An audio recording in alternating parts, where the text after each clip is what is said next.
तो बात ये थी, चाहते हो कि तुम्हारी दुआएं कबूल हो जाएं, यहीं से तो हाथ उठे थे। यही वजह हम बुजुर्गों में जाते हैं और जाना चाहिए। मगर कुछ जगहें ऐसी हैं जो 100 के 100% दुआ कबूल होती है, जो 100 के 100% दुआ कबूल। वो बारगाह कौन सी है, वो जगह कौन सी है? अगर इजाजत हो तो बता दूं। वो बारगाह कहीं और नहीं है, कहीं और जगह नहीं है। वो बारगाह तुम्हारी माँ और तुम्हारे बाप। माँ बाप की खिदमत कर लो, माँ बाप को राजी कर लो। जब माँ बाप की खिदमत होगी, माँ बाप राजी होंगे, तो अपने लड़खड़ाते हुए हाथों से हाथ उठा करके अगर तुम्हारे लिए दुआ कर दे, तो खुदा की कसम माँ बाप की दुआ रद्द नहीं हो सकती। इसलिए आका खुद फरमाते हैं, दुआ उल वालिदैन अन औलादिहिमा का दुआ नबी अन उम्मतिही। नबी फरमाते हैं, माँ बाप की दुआ औलाद के हक में ऐसी होती है जैसे मुझ मोहम्मद की दुआ मेरी उम्मत के हक में होती है। समझ में आ गई बात? अब इसको यही रोकता हूं। नबी ने फरमाया ना, 3 चीजें ऐसी हैं, 3 शख्स वो हैं, सलासा ला यक़बलुल्लाहु अज़्ज़ा वजल सर्फ़ुन वला अदल आक़, यानी अल आक़ लिवालिदै व मन्नान। आका ने फरमाया था, आका ने फरमाया 3 किस्म के लोग ऐसे हैं जिनकी कोई भी इबादत काबिल कबूल नहीं, सर्फ़ों वला अदला, जिनका न फर्ज कबूल है, न नफल, न वाजिब, न मुस्तहब, कुछ भी काबिल कबूल नहीं। वो कौन है? नंबर 1 माँ बाप का नाफरमान, दूसरा व मन्नान, एहसान करके एहसान जताने वाला, तीसरा व मुकज़्ज़िबुन बिक़द्र, तकदीर को झुटलाने वाला। इसको इंशाअल्लाह हमारी आपकी जिंदगी रही, मुलाकात हुई तो इसको पूरा खोलूंगा, आगे गुफ्तगू होगी।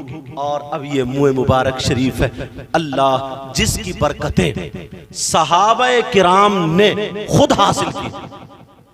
अगर तकरीर छेड़ी जाए ना हजरत खालिद बिन वलीद की जंगों वाली, तो शायद 2-3 घंटे लग सकते, 2-3 घंटे लग सकते।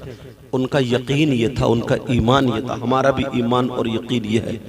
एक मर्तबा वो अक्सर जंगों में उनकी कामयाबी का राज ये था कि अपनी टोपी में सरकार का मुँह मुबारक शरीफ रखते थे, सरकार का मुँह मुबारक शरीफ रखते थे। एक जंग में रह गया, जंग शिकस्त, अब जंग पसपा हो रही है, जंग हारने के करीब है, दूसरा रुख ले लिया उसने। याद आया तो हजरत खालिद बिन वलीद की अहलिया खुद लेकर के वो गई थी, और जैसे ही वो पहुंचा, अल्हम्दुलिल्लाह जंग फतेह हो गई। हजरत अबू बकर सिद्दीक से खुद रिवायत है, वो भी। और ये बाल शरीफ आप कभी भी इस बात को आजमाना, आका का मुँह मुबारक हो, उसके सामने अगर कुरान की आयत पढ़ी जाए या दुरूद शरीफ पढ़ा जाए तो उसमें हरकत पैदा होती है। और कुछ लोग ऐसे हैं जो कहते हैं, यार हुजूर माज़ल्लाह जुमला बोलते हुए भी तो अच्छा नहीं लगता कि मरकर मिट्टी में मिल गए, कि हुजूर क्या जुमला, कैसे लोग हैं यार, वो कैसे लोग हैं। बाल शरीफ का ये आलम है, मुँह मुबारक शरीफ का ये आलम है। अदब के दायरे में, अदब के दायरे में, बादब बानसीब, बेअदब बेनसीब। समझ में आ रही है? कोई भी बेअदबी नहीं होनी चाहिए। दुरूद शरीफ पढ़ता जाए, दुरूद शरीफ पढ़ता जाए, और अपने दिल में जो तमन्ना है, जो आरज़ू है, अल्लाह अल्लाह अल्लाह, जो भी तमन्ना है, जो भी आरज़ू है, वो करता जाए, दुरूद शरीफ पढ़ता जाए, और आका के मुँह मुबारक शरीफ का दीदार करता जाए। पता नहीं ये उलमा, मैंने कहा नहीं, आका के बाद, नबी के बाद अब कोई नबी नहीं आएगा। हजरत आदम के बाद और नबी है, उनके बाद और नबी है, उनके बाद और आखिर में मेरे नबी है। अब कोई नबी नहीं आएगा दीन और इस्लाम को चलाने के लिए, आगे बढ़ाने के लिए कोई नबी नहीं आएगा। सिर्फ 2 ग्रुप ऐसे होंगे, एक वलियों का और एक उलमा का। समझ में आ रही है? तो तुम्हें हर एतबार से उलमा सुधारना चाहते हैं, हर एतबार से। कैसे लोग हैं जो अपने इमामों की बुराई तक कर देते हैं, कैसे लोग हैं जो आलिमों को बुरा कह देते हैं, कैसे लोग हैं। अरे अगर किसी ने एक ने गलती कर ली यार, तो क्या सब गलत हो गए? और फिर थोड़ी देर के लिए मान लो अगर किसी से कोई गलती ऐसी हो गई, वो भी तो इंसान है। मदरसे के बच्चे बैठे हैं या तुम बैठे हो, मदरसे के बच्चे अगर निकल के चले गए, उन्होंने सलाम नहीं किया, बस तुम्हारा पारा गरम, तुम जाकर के कारी साहब पे भड़क बैठे कि पूरा मदरसा खा गए, पट कर दिया, कर दिया, बच्चे सुधरे नहीं, सलाम नहीं कर रहे। वो बच्चे थे, तुम तो चच्चे हो, तुम अगर सलाम कर लेते तो क्या मर जाते? वो तो छोटे बच्चे अभी, तुम तो इतने बड़े हो गए, तुम सलाम कर लेते कि ये मेहमान रसूल है, कि ये दीन के सिपाही है, और अगर मर भी जाते तो अच्छे काम में तो सलाम करते हुए इंतकाल होता। और दूसरी बात यहां तो देख ली कि इमाम खा गए, इन्होंने सब कर दिया, बर्बाद कर दिया। तुम्हारे घर में बच्चे तुम्हें कितना सलाम करते?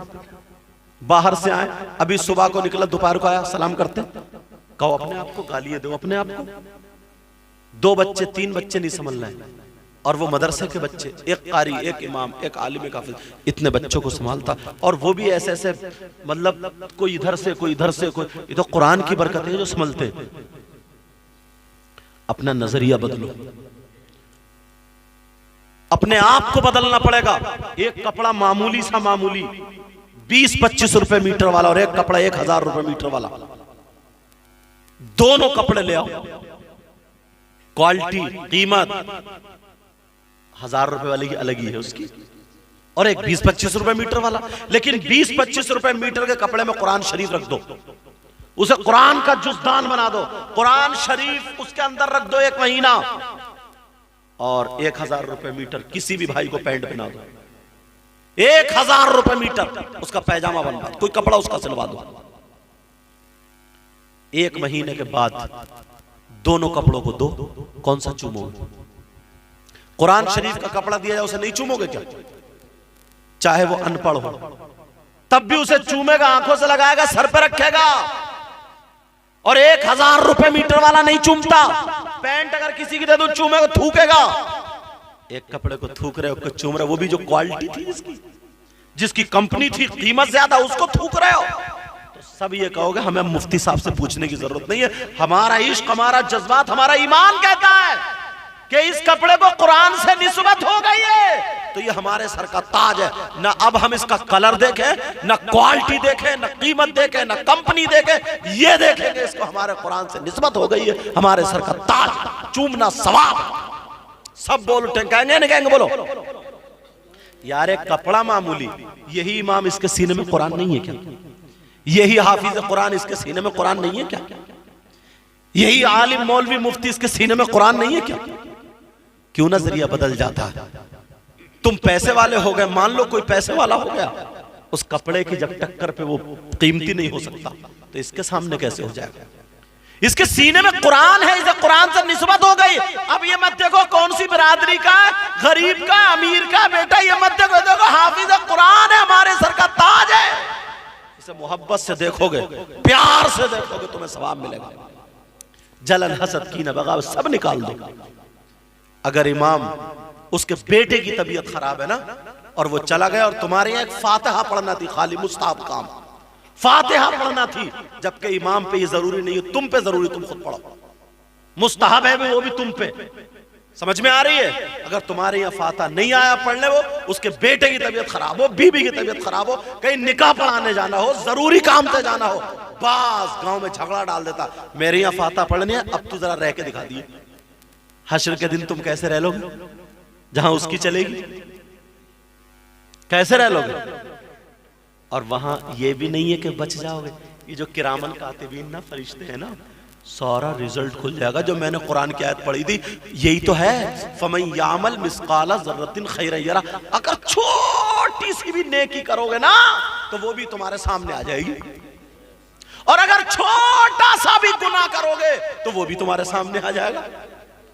नहीं बच सकते। किरामन कातिबीन मौजूद हैं लिखने के लिए। समझ में आ रही है बात?